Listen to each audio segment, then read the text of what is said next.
we've heard the term hybrid working a lot already this year, and a lot of people might already be sort of adopting hybrid models.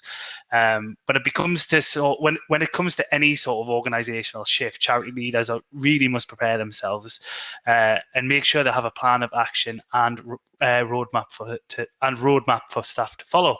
Sorry, I should have put my teeth in before this one. Hybrid provides charities with an amazing opportunity. It really harnesses the benefits of both the virtual and the physical world. And it really sort of tries hard to make them work in tandem. It really is an exciting time for organisations to rethink and sort of grow and adopt and move forward. However, as with anything, it does come with some anxiety. And Lucy Duszczak is the digital marketing manager at YHA, and she's here today to discuss the best ways to prepare your charity for that transition to hybrid working. She's going to chat about the steps needed to adapt and how you can make it work for your whole organisation. Welcome, Lucy. Are you there? Are you with us? Over to you, Lucy. Thank you very much. So, I'm Lucy. I'm the digital marketing manager for YHA England and Wales, and today I'm going to be talking to you about hybrid working and how throughout the pandemic YHA have implemented new ways of working to adapt to the world's ever-changing needs. So to put it simply, hybrid working is a flexible working model which allows employees to work from a variety of different locations. While some employees want to work from home all of the time since the pandemic, many would quite prefer a balance, where for some of the week and at home for the remainder. And this has led to the use of a relatively new term, which we're all talking about now. It seems to be quite a buzz phrase, which is hybrid working. Many organisations are now considering what hybrid means for them, how they might meet this new employee demand, and what will need to be in place in order for these new ways of working to be effective.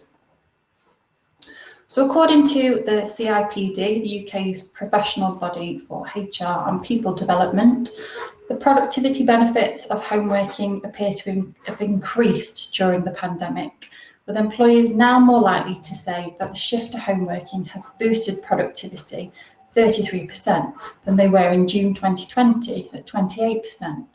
And this is according to new research by the CIPD based on a survey of 2,000 employees and in-depth interviews across 7 organisations from different sectors. Peter Cheese, Chief Executive of the CIPD, said that the pandemic had demonstrated that people could work productively away from the traditional workplace. And 71% of firms reported that home working had either boosted or made no difference to productivity. CIPD stresses the need for employers to make hybrid working a success rather than rushing to return staff to workplaces and previous ways of working. There are many benefits to hybrid, and some of these include a better work-life balance, which many of us are constantly striving for, a greater ability to focus with fewer distractions, reduced commuting time and costs, reduced absence rates, and a boost to your corporate image, signalling that you have a flexible culture built on trust. More family time. Personally for me and many other working parents, spending more time at home during the pandemic is crucial.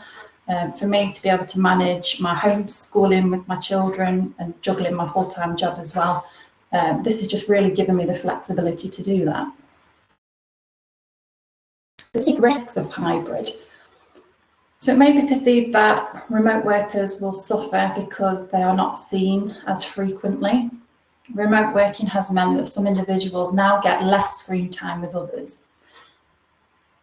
Managers must be given the tools and structures to ensure that equality between remote and in-person management.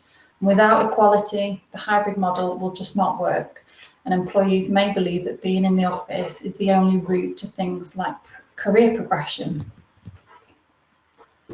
Connectivity issues. So ensuring that all meeting rooms are connected to your video conferencing software.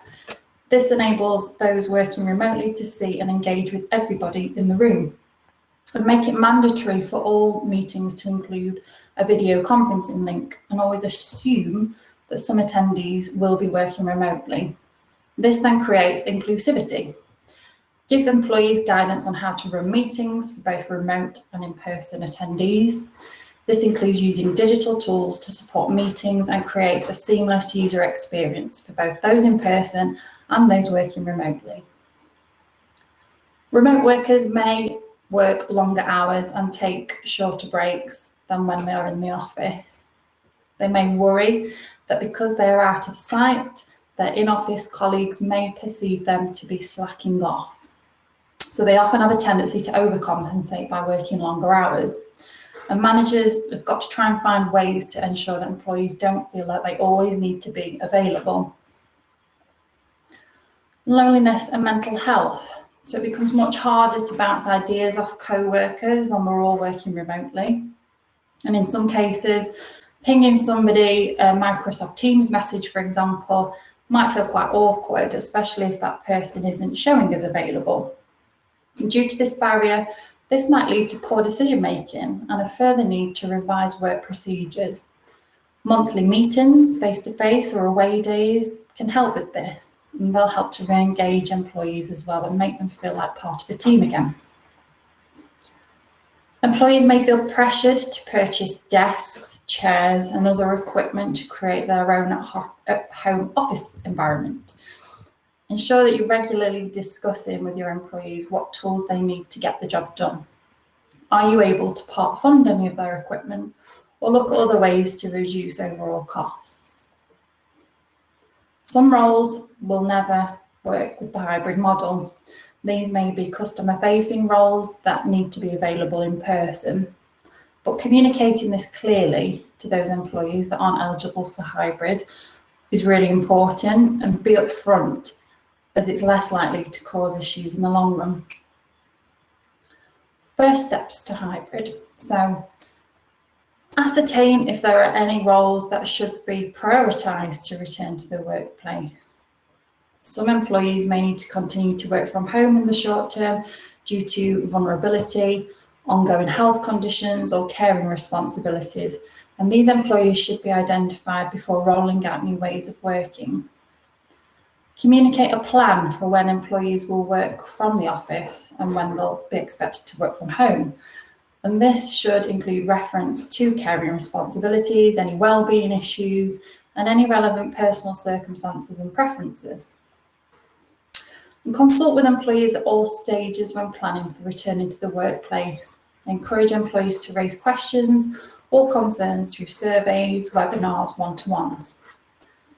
And consider whether changes to contracts are required when moving to a hybrid model. Employees who work permanently from home, for example, normally have their home address as their workplace. But there is no one-size-fits-all approach. Every employee has different needs. 3 considerations of hybrid. Providing choice. Some employees find that they perform better when in the office environment, while others find that they thrive in a fully remote environment. And offering the choice is therefore vital, and each individual's needs must be considered. By making trust one of your core values, you'll be able to remove the need for things like daily checkups, micromanagement, which can be a real negative for quite a number of employees. At YHA, we have our values, which are heart, helpful, efficient, authentic, which covers trust, respectful, and team-spirited. Be empathetic. Empathy goes a long way in business. It builds leadership, strengthens relationships, fosters work productivity and overall job satisfaction. And this is really key when implementing hybrid practices. So I'm now going to talk you through some of the internal and customer-facing efficiencies we implemented over the last year. So some of our internal efficiencies included laptops, mobiles, and soft phones being provided for all staff who needed them. Microsoft Teams was provided to all users to ensure that staff felt connected through the use of video calls. We introduced weekly webinars for all staff to hear directly from the executive and senior leadership team, with the ability to ask live questions during the session. VDI clients were implemented to maintain security for contact centre payments by phone. And we expanded our VPN capabilities to ensure our systems could cope with more remote workers. Some of our end user and customer facing benefits included a voluntary donation option for customers requesting cancellation requests online. We improved our individual giving donation website experience, including regular giving options. We offered live chat options on the website to chat online to customer care. And we kept our websites updated after each government announcement to inform customers online with up-to-the-minute information about how the various changes affected their bookings to avoid customers swamping the phone lines. We developed online cancellation request forms for all booking types, which include families, individuals, groups, and our exclusive hire product, and this really helped to improve our user experience. Many of these upgrades were already on our plan, but the pandemic really forced our hand to implement them in a very short space of time. This has immediately opened up our options to offer hybrid working practices for support staff, as we've proven that the virtual office can work. The obvious and main consequence of 100% remote working has been a noticeable impact on team health. Contact time, meeting our colleagues and customers face to face, cannot entirely be replaced by digital. The balance between digital and physical connections.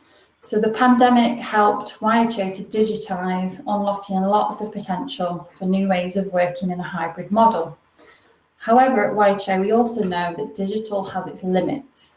Physical connections between people are still required, and for teams and customers, and that physical connection is a huge part of YHA's ethos. So finding that balance really is key.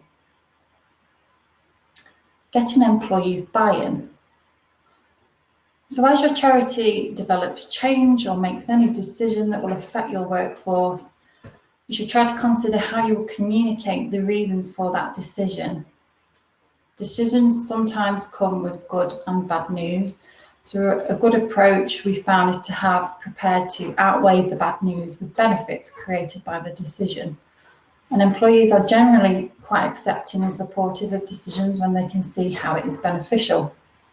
At YHA, the weekly staff webinars and regular surveys were key to keeping our teams up to date and gaining the buy-in to implement change. A recent survey from Envoy showed that more than 1,000 UK employees said that 70% believe a hybrid working model will result in personal benefits, whilst 34% believe it would improve their mental health. Some ideas to stay connected are organising social gatherings, either face-to-face or virtually. Something my team have adopted recently is a simple 15-minute virtual coffee break where we don't talk about work, we talk about our weekends, and that's used to basically the time that we used to have in the office when we were making coffee in the kitchen, we're doing that instead. And another simple initiative implemented recently is Walking Wednesdays, where we take our daily stand-ups outside for half an hour and we get moving rather than just sat in front of our laptops all day long. Provide wellbeing resources. So choose tools or programs that are actually developed by experts and share them with your teams, and encourage employees to talk openly about how they are feeling. Internal wellbeing champions are a team of staff who regularly promote wellbeing activities.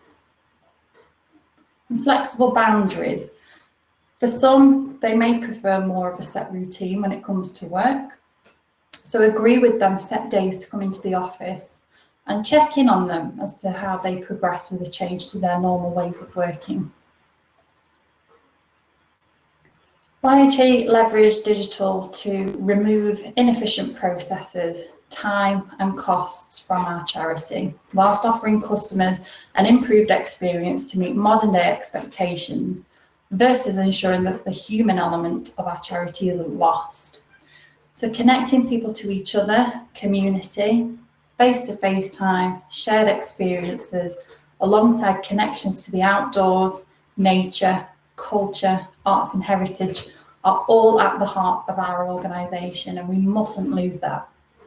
At YHA head office, the majority of staff are working from home every single day. So currently we are using quite a limited hybrid workplace model that is likely to become more balanced as we progress through 2021.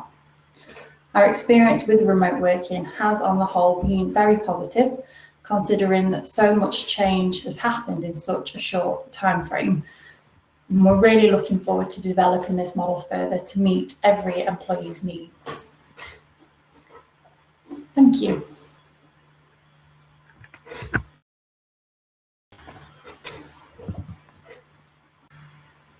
Struggling to get my mic on now. Thanks for that, Lucy. No, thanks for that. It is. No, it happens. Don't worry about it. Thanks for that. That was really insightful. I think we all are well aware of the. I think I've said it and you said it. It's such a buzzword at the minute, but I think it's quite crucial. Really, it's the way we're going. And I think it offers so much excitement as a model, being able to reach much more people essentially. But there's, like with all these new things, there'll be stuff to learn. We've got loads of questions anyway, so I'm gonna dive into those for the next sort of 10-15 minutes. Starting one from Mel. How can you keep staff morale and getting to know other new staff members when they only see each other online? That's a good question.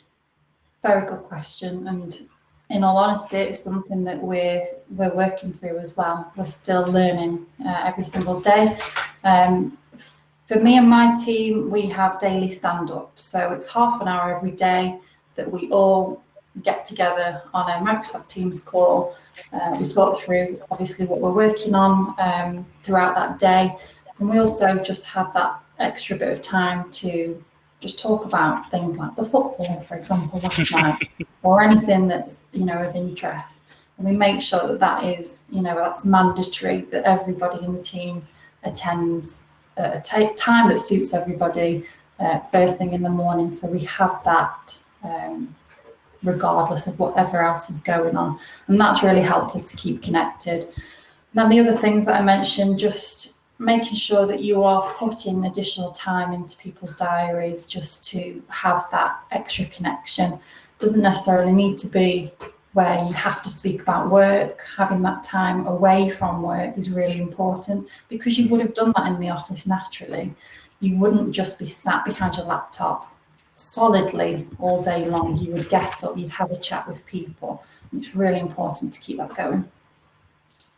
Yeah, I agree. We do something very similar. We have a what we call a coffee catch-up every morning, and it's sort of 9:30, and that's to do exactly what you've just said. It's to sort of replace in some way those little 5-10 minute conversations that you have with people over a cup of coffee when you get in, like you said, did you see the match last night, what did you think, what you got going on this weekend?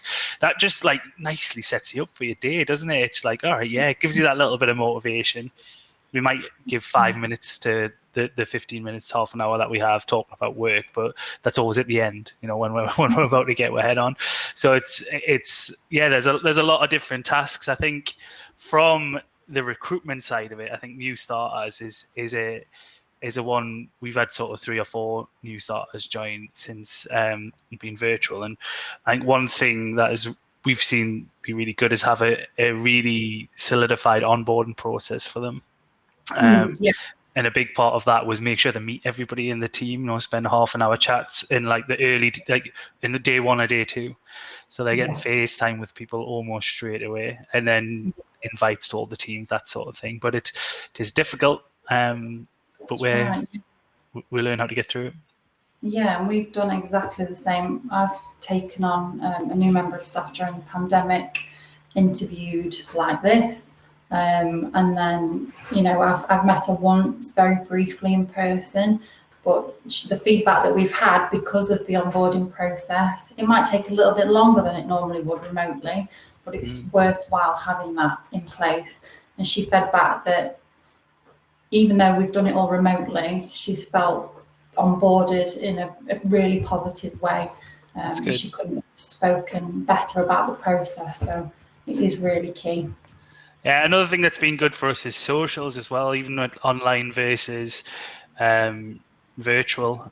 We haven't tried a hybrid social yet. I'm sure that's to come, but we did a lot of virtual ones, whether it was virtual escape rooms. I think everybody did a quiz or 20 at the very beginning of lockdown, but just trying to be creative and find ways to connect outside of work as well as within work. I mean, you spend 80% of your life with the people at work, so it's good to try and get to know them outside of it as well.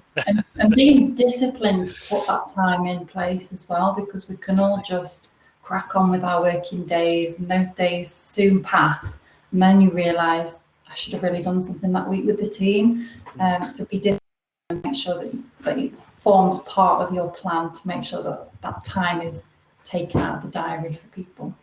Yeah, I think that's a really good point. I felt like having my team as a team myself, your job kind of became almost overnight. It became where it might have been like 5% check-in before 75% work. It definitely went to a more 50-50 vibe, where you had to be more aware of people's mental health suffering massively during lockdown as well. Like even my own, to a degree, being sat in my bedroom for 18 hours a day and just being more aware of people in how they're getting on and checking in.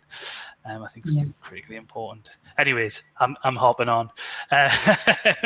Next question.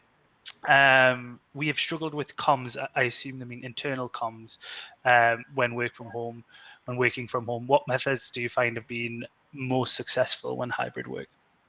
Okay, for myself, the weekly webinars have been so important. They've been received so well throughout the organisation, and having the senior leadership team on camera speaking to everybody that signs up to that event on a weekly basis has just been amazing, and it gives everybody that option to chat to them as well during the session, so you can ask questions. Obviously, some people, if they were in a face-to-face environment, they sometimes feel a bit more refrained and don't always ask the questions that are on their minds. This has really helped those people to just jump on the chat and say what's on their mind, and having that team there to be able to feed back in a live environment has been really important. We also have our people team run regular surveys as well, just to find out how everybody's feeling. Everybody's moods changed regularly, obviously throughout the pandemic. People's needs have changed as well. So regular surveys, and then following up on those surveys is obviously equally as important. So the feedback that we are getting, that is taken into consideration, and things are changing to obviously make sure that people are happy. Yeah, no, I think that's really interesting. Actually, I love the idea of sort of org-wide webinars. On a more sort of day-to-day comms, we use Teams a lot here, and we kind of view Teams like texting.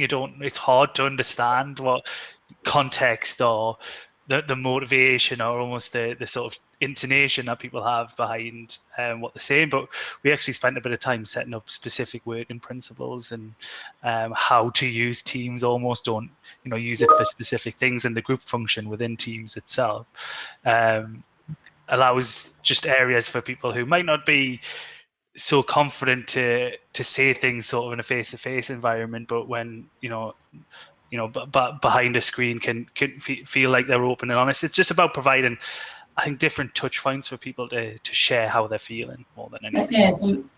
I think you're completely right. Having guidance on how to use some of these options as well is really important, because I myself, I'll get a lot of Teams messages pinging all day long, and it doesn't always suit everybody. Not everybody wants to be communicated in that way.